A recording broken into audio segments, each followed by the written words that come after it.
Dear girls, when you stops needing to explain herself, I don't argue anymore, not because I've given up, but because I've grown up.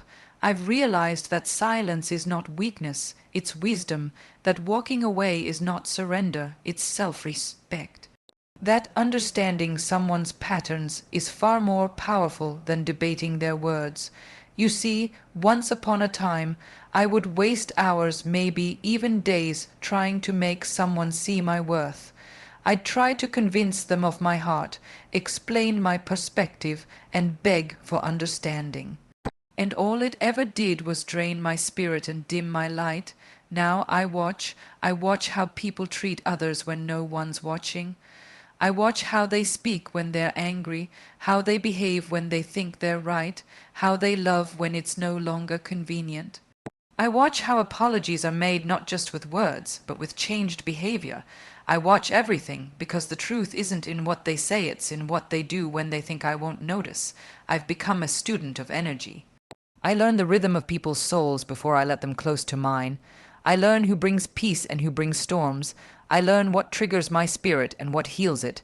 I learn not to take everything personally. Not every wound was meant for me. Not every fight deserves my fire. And when I learn enough, I distance, not to be cold, not to be rude, but to protect my evolution. My peace is my responsibility. I don't owe anyone unlimited access to my space just because we share a past. I can love from afar.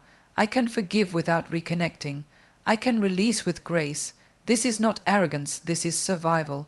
Emotional, spiritual, mental survival. When you finally recognize how sacred your energy is, you become selective. You no longer hand out explanations. You no longer trade your dignity for validation. You simply step back and let time expose the truth. And the most beautiful part, when you stop arguing, stop chasing, stop explaining, the world reveals itself to you. You see who's real, you see who's for you, you see who was only there for the version of you that didn't know her worth. So no, I don't argue anymore. I watch, I learn, and then, when necessary, I distance with dignity, with love, and with power. Because peace is not found in the noise, it's found in the pause, in the choice, in the distance. There's a silent transformation that takes place when a woman begins to realize that not every battle is worth fighting. She starts to understand that her voice is powerful, but even more powerful is her silence when used with intention. Silence doesn't mean weakness. It often signifies that you've evolved beyond the need to prove anything. You stop needing to be heard in places where you're not respected. You stop needing to scream your truth into ears that have already decided not to listen. That's when you start realizing silence is not surrender. It's strategy, it's grace, it's growth. Arguing, explaining, defending, these are the habits of someone who still seeks validation outside themselves. But when you begin to truly value yourself, you no longer allow your energy to be wasted in spaces that drain you. You no longer debate your worth with people who benefit from misunderstanding you. You begin to conserve your energy not out of spite, but out of a deep sense of self-preservation. You learn that you don't have to attend every argument you're invited to. And that revelation is freedom. The woman who stops arguing is the woman who has finally stepped into her power. She chooses peace over pride, clarity over chaos. She listens, she observes, and most importantly, she walks away when necessary. She knows that her time, her mental space, and her emotional well-being are all sacred. She refuses to invest them into temporary storms caused by people who have yet to understand themselves. Arguing with someone who's committed to misunderstanding you is like trying to fight a fire with fire. It only leads to destruction. Instead, she chooses water. She chooses stillness. She chooses to rise above. There's a profound sense of maturity in silence. It doesn't shout for attention. It commands respect. And when a woman embraces that, she becomes unshakable. People will call her cold, detached, or even arrogant. But what they don't see is that this silence is built on years of being unheard, unseen, and undervalued. This silence isn't passive, it's protective. It shields her from chaos, from toxicity, from conversations that go in circles. She knows now that peace is not something you find in noise. It's something you create in the quiet. Every time she chooses not to argue, she chooses herself. Every time she walks away from the drama, she's walking toward her healing. And every time she distances herself from those who pull her back into patterns she's outgrown, she's saying yes to her evolution. Silence becomes her rebellion, her refusal to shrink herself, to over-explain, to beg for kindness. It all becomes a powerful act of self-love. The world teaches women to be loud to be heard, but the wise woman learns to be quiet to be at peace. She learns that some truths don't need to be spoken to be lived. Some points don't need to be proven to be valid. She no longer needs to win the argument because she's already won by walking away with her dignity intact.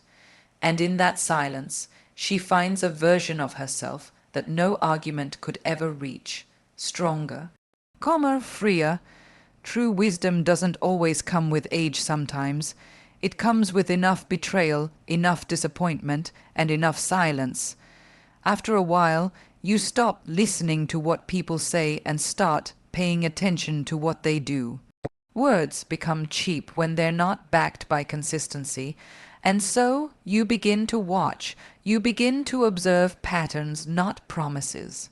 You learn that someone's true character is revealed not in how they treat you when everything is good, but in how they behave when things are tough, when they're angry, or when they think you're no longer useful to them.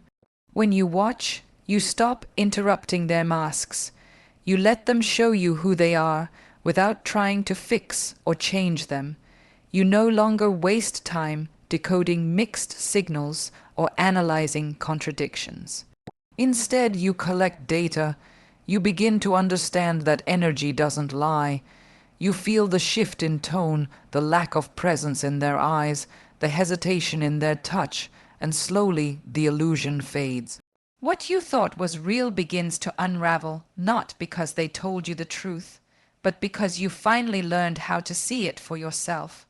People will tell you they love you, but do they respect you when you're not in the room? People will say they care, but do they show up when it matters? You start asking these questions not out loud, but within your own mind. You stop confronting them because you realize the answers are already there in their behavior, in their patterns, in their priorities. Watching teaches you more than arguing ever could. And while you watch others, you also begin to watch yourself. You notice your own reactions. You question why certain behaviors trigger you, why you stay in spaces that hurt, why you keep giving chances to people who prove they don't deserve them. Observation turns inward. You become conscious of your cycles, your trauma responses, your self-sabotage, and in that awareness, transformation begins. You no longer react out of pain, you respond with presence. When you learn to watch, you step out of the chaos and into clarity. You stop making excuses for people and start accepting the truth they try to hide. You become a quiet force still, grounded, unbothered. You stop chasing explanations and start collecting evidence, and in that space you make better decisions, not emotionally, not impulsively, but intentionally. Watching gives you power. It helps you detach from illusions and see reality for what it is. It doesn't mean you become cold, it means you become careful. You understand now that trust isn't given. It's earned over time through action, through consistency. You realize that people may say all the right things and still be wrong for you. So, you don't get swept away by charm or stories anymore. You wait, you watch, you learn. And when the truth finally reveals itself, as it always does, you don't feel the need to confront, to argue, or to defend. You simply shift quietly, boldly, and never look back, because when you truly learn how to watch, you also learn when it's time to walk. There is a deep, unspoken wisdom in learning to read energy. It's not something you're taught, it's something life teaches you. After being hurt by people you trusted, after giving too many chances, after believing too many empty words, you begin to rely less on what people say and more on how they make you feel. That's when you start tuning into energy, into presence, into intention. You stop hearing just words and start feeling the undercurrent of their actions.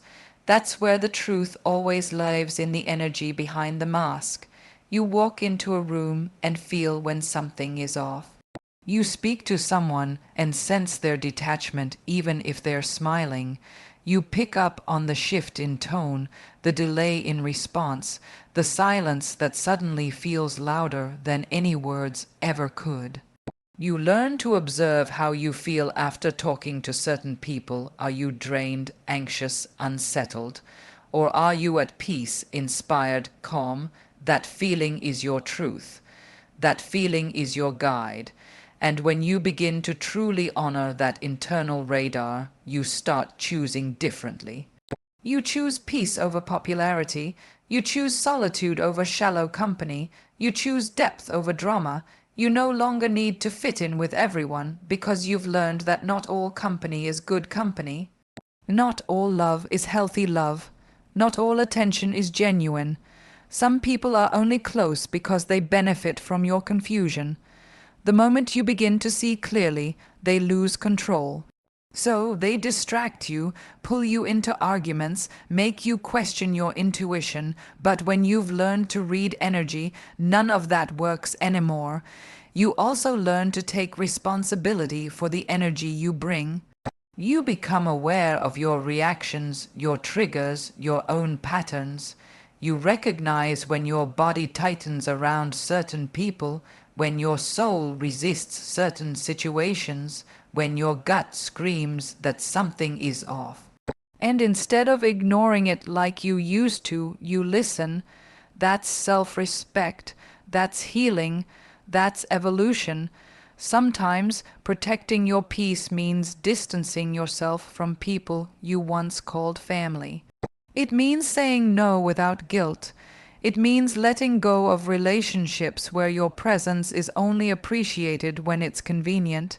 It means setting boundaries not out of anger but out of wisdom, because you've realized that protecting your peace is not selfish, it's sacred. You start guarding your energy like your life depends on it, because it does. Your mental health, your emotional balance, your dreams, your creativity, they all thrive in safe energy. And when you're constantly surrounded by people who drain you, who manipulate you, who make you feel small, you begin to shrink without even realizing it. That's why you no longer allow just anyone to sit at your table. Not everyone gets access to you. Access is earned through respect, through consistency, through kindness. Reading energy is not a superpower, it's a survival skill.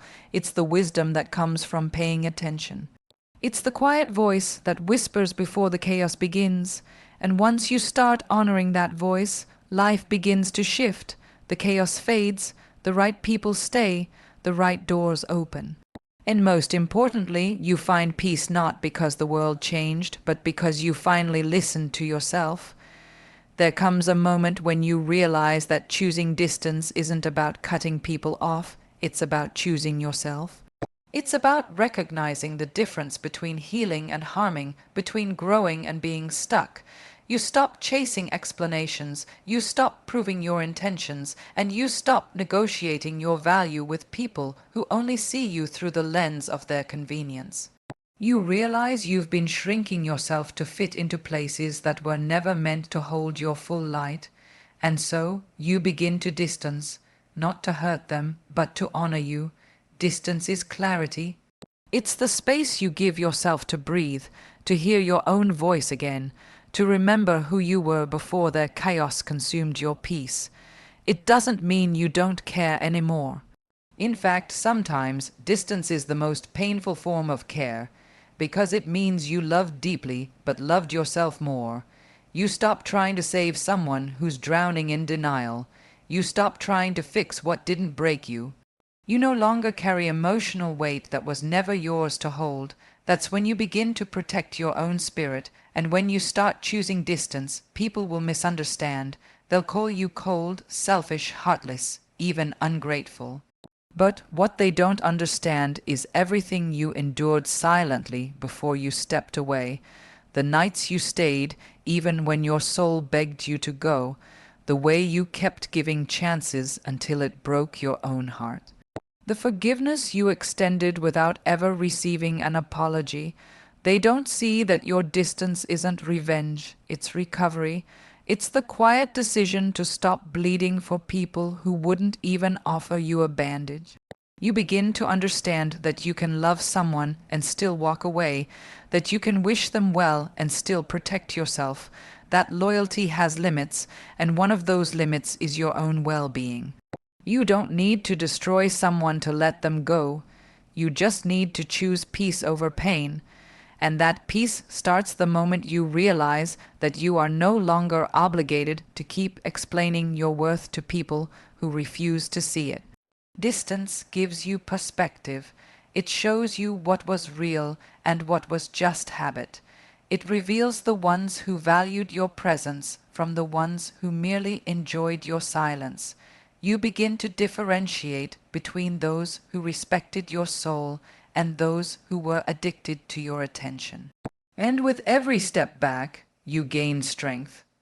The fog begins to clear, and you stop doubting what your intuition was screaming all along. There is nothing passive about choosing distance. It's not a lack of courage. It's the highest form of emotional intelligence. It takes strength to walk away from people you love. It takes wisdom to stop forcing connections. And it takes self-worth to choose your mental and emotional health over familiar pain. You no longer fear losing people. You fear losing yourself trying to hold on to them. So you take the step quietly, boldly, not to punish, not to manipulate, but to protect your peace, because peace is expensive. It costs clarity, it costs boundaries, and most of all, it costs the version of you that kept sacrificing your sanity for people who wouldn't even meet you halfway. And that version of you deserves to rest. That version of you deserves to finally feel safe. There's a powerful liberation that comes when you let go of the need to be right, when you stop craving closure through confrontation and instead find peace in simply letting go. Letting go without revenge is a revolution in itself. It's choosing to walk away without slamming the door, without shouting, without leaving scars. It's deciding that your mental health, your emotional balance, your inner stillness is more valuable than proving a point. Because sometimes the loudest victory isn't in the comeback, it's in the calm exit. You reach a stage where you no longer feel the urge to get even, to explain your side one more time, or to expose the lies. You've seen too much, felt too deeply, and now silence feels like the strongest weapon. You understand that some people feed off your reaction, and the more you engage, the more they control the narrative. So, you stop giving them that power. You refuse to keep bleeding in a story that never gave you the pen.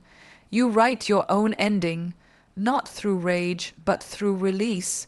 Letting go without revenge doesn't mean you weren't hurt. It means you're healing. It means you finally understand that revenge ties you to the very people and pain you're trying to escape. It means you no longer want to carry the heaviness of bitterness. You want to feel light again. And you deserve that lightness. You deserve to wake up without resentment clouding your spirit. You deserve to look in the mirror and see a woman who didn't let someone else's cruelty turn her cold. It takes real strength to keep your dignity when everything in you wants to retaliate. It takes maturity to take the high road, to bless them in silence, to move forward without looking back. Because revenge might feel satisfying for a moment, but peace lasts a lifetime. And when you don't seek revenge, life has a mysterious way of showing you that justice doesn't always come through your hands. It comes through time, karma, and truth that always finds its way to the surface. You begin to notice that when you stop chasing closure, closure finds you, not through the other person, but through the clarity you gain in your own solitude. You stop asking why they did what they did. You stop replaying conversations. You stop needing an apology that may never come. Instead, you apologize to yourself for staying too long, for ignoring red flags, for accepting less than you deserved. That's when you truly let go, not of them, but of the version of yourself that allowed the pain to linger. You rise, not with vengeance, but with vision. You focus on your path, your purpose, your power. You pour into yourself everything you once gave away too freely, your time, your energy, your love, and you watch as your life transforms, not because you punished someone else, but because you finally prioritized your own healing. That is the real revenge, becoming so whole, so grounded, so at peace, that nothing and no one can shake your soul again. Letting go without revenge is not weakness, it's grace, it's emotional mastery. It's the kind of quiet strength that doesn't need to be seen to be felt. It's the decision to build, to evolve, to love yourself so fiercely that you no longer have space for hatred, for resentment, or for anything that lowers your vibration.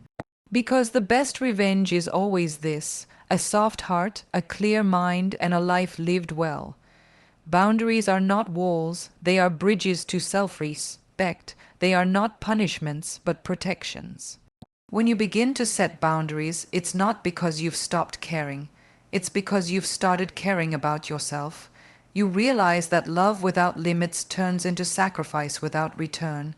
You begin to understand that saying no doesn't make you selfish, it makes you aware. And when you reach that level of awareness, you don't feel guilty for putting yourself first. You feel free. At some point, you look at your life and realize how much you gave away without thinking. Your time, your trust, your emotional labor. You handed it out hoping for connection, only to find yourself exhausted, overlooked, and taken for granted. So you stop. You stop over-explaining. You stop over-giving. You stop accommodating what doesn't nourish you, and in that moment your boundaries are born, not out of anger, but out of awakening. People won't always like it when you start setting boundaries. The ones who benefited from your lack of them will call you difficult, distant, or even cruel. But that's only because they got used to the version of you who was constantly available, endlessly forgiving, and always willing to bend. They got addicted to your silence, your softness, your ability to tolerate what you should have walked away from. And now, when you draw the line, they feel the shift. And they should, because that shift is your evolution. Boundaries are not about shutting people out. They're about letting the right people in. The ones who respect your space, who honor your time, who don't need to be reminded of your value. The ones who love you in ways that don't deplete you. You start choosing those people with intention. No more chaos. No more emotional roller coasters disguised as passion. No more relationships that feel like proving grounds. Just peace, just safety, just mutual respect. When you evolve, you learn that your energy is currency, and you stop spending it on things that don't serve your growth. You protect your mornings, your mind, your heart. You no longer allow toxic conversations to rent space in your soul. You create distance not because you hate people, but because you love yourself enough to heal in silence. You stop needing to explain your boundaries because you understand now. People who truly care don't need explanations. They just understand. There is power in choosing yourself, not in a loud, aggressive way, but in a quiet, sacred way. A way that says, I am no longer shrinking for anyone. A way that doesn't seek permission or approval. A way that protects your light, your dreams, your softness. You become fierce about your peace, unapologetic about your space, and fully committed to honoring the version of you that finally knows she is enough. You are not difficult for having boundaries. You are disciplined. You are not cold for protecting your heart. You are conscious. You are not distant for choosing solitude. You are selective, And all of that, every choice you make to protect your spirit, is a sign of growth. Boundaries are not just lines. They are love letters to yourself, written in silence, enforced with strength, and sealed with peace.